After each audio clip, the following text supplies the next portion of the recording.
E aí, alunos, aqui é a professora Elana, aluna de português, e hoje eu vou fazer a correção da Aprender Sempre, volume 3, do nono ano do ensino fundamental. Essa é a sequência 3 e vai das aulas 1 a 4. Se você precisa desse material em PDF, eu vou deixar aqui na descrição o link para o meu Drive, lá você consegue encontrar esses e outros materiais que podem ser úteis, e vou deixar também na descrição o link de várias playlists com vários vídeos que eu já gravei, e aí você consegue encontrar com mais facilidade materiais que você precisa, como Aprender Sempre, AP, Caderno do Aluno. Se você gostar desse vídeo, se ele te ajudar, deixa o like, que ajuda muito o canal a ser divulgado. Se inscreva e ative as notificações para ficar sempre por dentro e receber os novos vídeos. Me siga nas redes sociais, é tudo Elana B. Poloni. E se você precisa de conteúdos de matemática e física, o canal Exatas 1000 do professor Colombo tem vários vídeos do Caderno do Aluno, AP, Aprender Sempre. Então vai lá depois, se inscreve e deixa a hashtag Vim pelo Dona de Português.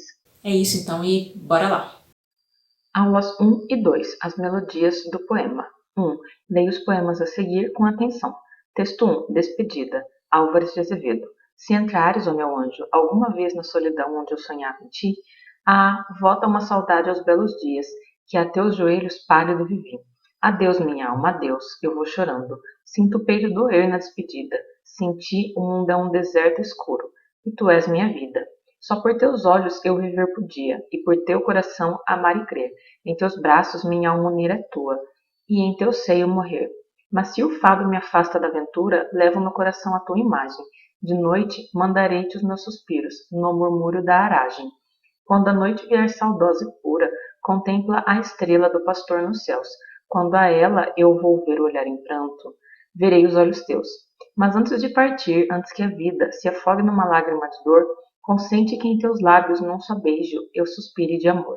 Sonhei muito, sonhei noites ardentes, tua boca beijar. Eu o primeiro. A aventura negou-me, mesmo até o beijo derradeiro. Só contigo eu podia ser ditoso, em teus olhos sentir os lábios meus. Eu morro de ciúme e de saudade. Adeus, meu anjo, adeus. Texto 2. Violões que choram. E sons noturnos, suspiradas mágoas, mágoas amargas e melancolias, no sussurro monótono das águas, noturnamente entre remagens frias. Vozes veladas, veludosas vozes, volúpias dos violões, vozes veladas, vagam nos velhos vórtices velozes, dos ventos, vivas vãs vulcanizadas. Tudo nas cordas dos violões ecoa, e vibra e se contorce no ar, convulso. Tudo na noite, tudo clama e voa, sob a febril agitação de um pulso. Que esses violões nevoentos e tristonhos são ilhas de degredo atroz, funéreo, para onde vão, fatigadas no sonho, almas que se abismaram no mistério. 2. Os dois textos, os poemas Despedidas e Violões que Choram, pertencem aos poetas Álvares de Azevedo e Cruz de Souza, respectivamente, escritores que viveram em épocas diferentes. Assim, as temáticas abordadas e o estilo de cada autor também diferenciam-se, mas é possível observar semelhanças. Analisando e comparando os textos anteriores, é possível considerar que a principal semelhança entre eles deve ser ao fato de a. Descrever aspectos físicos dos próprios autores. B. Um poema trabalhar com a sonoridade, rima e o outro não. C. Se evidenciar a presença da solidão, do desalento, da dor, da ausência. D. Defender as crenças religiosas. Então, aqui nessa questão, ele está dizendo o seguinte: a gente colocou dois poemas, né, um do Álvares de Azevedo, um do Cruz de Souza, que viveram em épocas diferentes. E aí ele quer saber o seguinte: tem algumas semelhanças, né? E aí ele pergunta, qual é a principal semelhança, né? O que tem de mais parecido aí, no caso, entre os dois textos? Então, quando a gente vê aqui o primeiro texto, né, a gente vê que ele está falando da mulher amada, com quem ele não está mais, de quem ele tem saudade, de quem ele sente a falta, da tristeza dele, do sofrimento dele, né, da dor dele por não estar mais com essa mulher. E quando a gente vai ali no texto 2, a gente vê que ele está falando aí das vozes, né, dos violões, tipo do som do violão, tudo, mas todo esse som do violão está expressando aí sentimentos mais tristes, mais pesados, mágoas, né, sofrimento e etc, tristeza e tudo mais. Então, para encontrar ali algo em comum entre os dois textos, a gente pode apontar aqui a letra C, né, porque a gente tem a presença da solidão, do desalento, da dor, da ausência em ambos os textos. 3. E o poema Violões que Choram, de Cruz e Souza, é marcado por repetições de consoantes. Essa repetição das consoantes não é ao acaso, além de ser uma característica do autor. Qual é o efeito obtido pela repetição das consoantes? Então, quando a gente vem aqui para o segundo poema, a gente percebe que tem uma repetição, por exemplo, aqui na primeira estrofe, né, do som do S, né, aquele som sibilado, né, sons soturnos, suspiradas. Conforme a gente vai lendo a estrofe, a gente vai ouvindo aquele sonzinho de repetindo conforme a gente vai lendo, né, que é por causa aqui do S que vai repetindo. Depois a gente vê aqui para a segunda estrofe, por exemplo, e aí tem ainda um pouco a repetição, né, desse som sibilado do S, mas tem também a repetição do V. Então, vozes veladas, veludosas, vozes. Então a gente vê aí tipo a repetição ainda desses, mas vê também a repetição aí do som do V, né? Enfim, então isso que ele quer dizer com repetição de consoantes, né? O autor, o poeta, quando ele faz isso, ele quer criar ali um efeito sonoro no poema. E aí, lembrando, inclusive, que ele está falando sobre o violão, sobre os sons do violão e tudo mais, né? A gente percebe, então, que o efeito de sentido que ele dá ali com a repetição das consoantes é justamente esse efeito ali mais musical, né? E do som do violão. 4. Nos dois poemas lidos, ambos os poetas Álvares de Azevedo e Cruz e Souza fazem referência a elementos noturnos. Com que intenção os poetas fazem? Então, assim, esses elementos que os poetas vão fazer a elementos noturnos, eles estão ali com o objetivo de passar sentimentos de melancolia, de tristeza, de sofrimento, às vezes até mesmo de morte, né? Porque são sentimentos que estão assim relacionados a sentidos que a palavra noite pode trazer. Né? Então, muitas vezes, não somente nesses dois poemas, mas em outros, né, poetas utilizam ali palavras relacionadas à noite para passar esse tipo de sentimento. 5. Sobre as características do gênero textual poema, marque as opções corretas. Então, é mais de uma. A. Um autor, quando escreve um poema, deve levar em consideração elementos como a métrica, a musicalidade dos versos e outros elementos que são marcas do poema. B. O poema caracteriza-se por ser centrado em um trabalho especial com a linguagem, em que os poetas escolhem com muito cuidado as palavras a serem usadas no texto. C. O poema diferencia-se dos demais gêneros por ser escrito em versos e por possuir um ritmo mais marcado que o ritmo dos textos em prosa.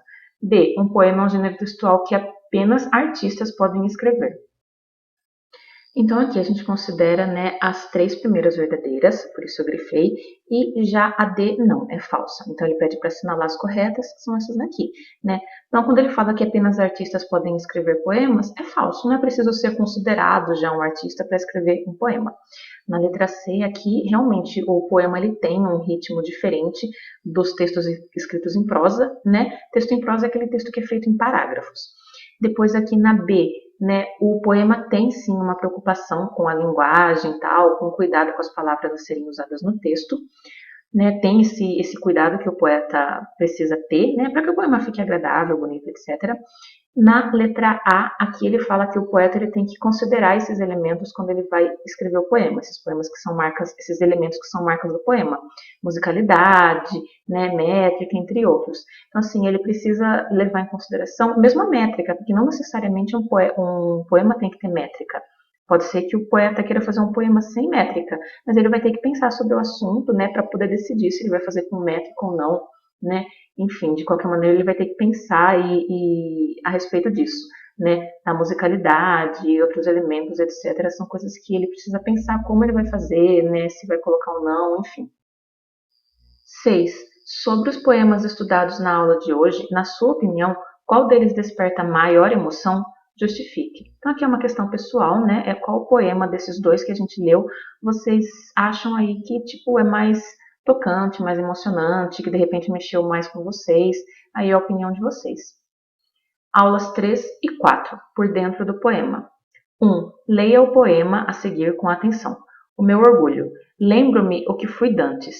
Quem me dera não me lembrar. Em tardes dolorosas, lembro-me que fui a primavera, que em muros velhos faz nascer as rosas. As minhas mãos, outrora carinhosas, pairavam como pombas.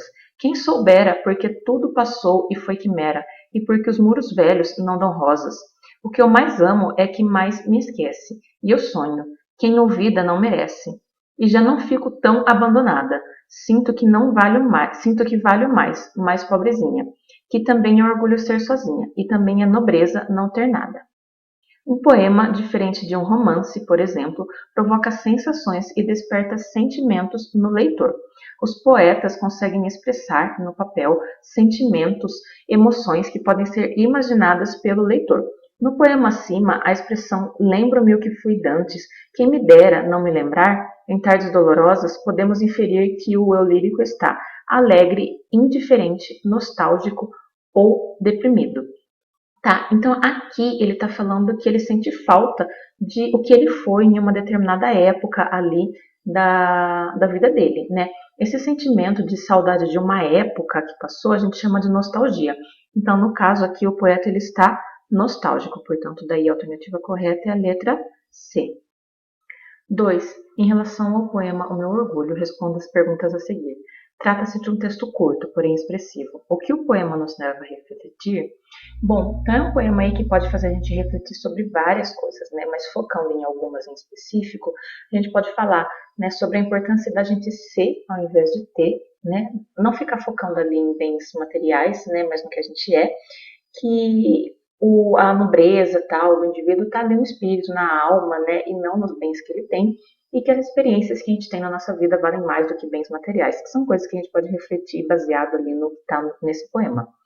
B. O poema foi escrito pela poetisa Flor Bela Espanca no início do século XIX e apreciado por leitores de diversos lugares do mundo. Na sua opinião, o texto pode ser considerado atual? Justifique sua resposta.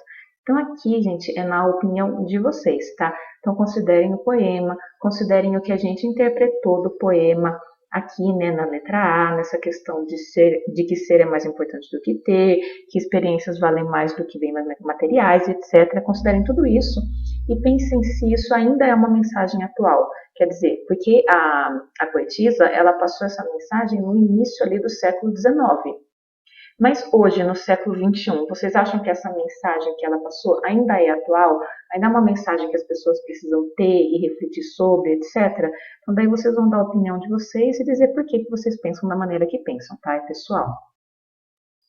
3. Leia com atenção este trecho do poema Retrato, de Cecília Meirelles, e, na sequência, responda às perguntas. Retrato.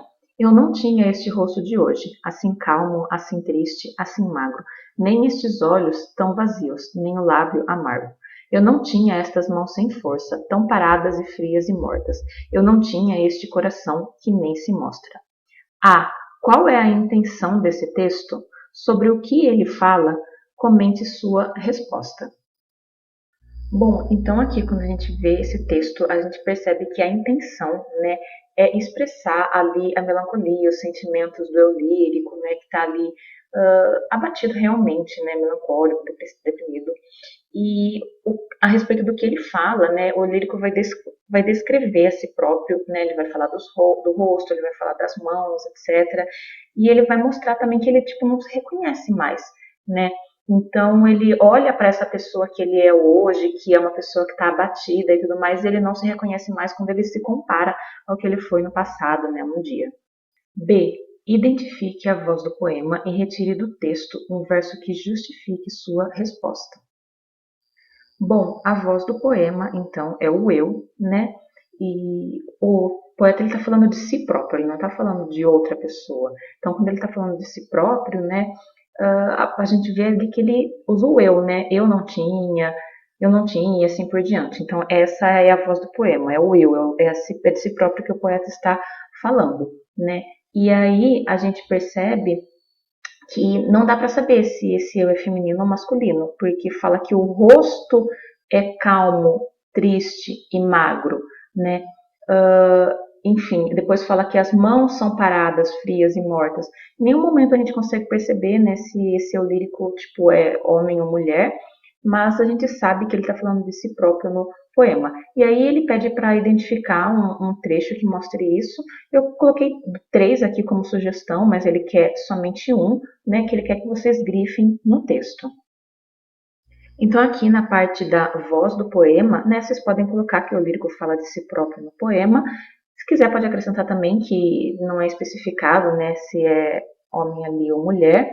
né? E vocês podem colocar também aí na parte de retirar do texto um verso que justifique a sua resposta, vamos pegar um daqueles, né, que a gente grifou.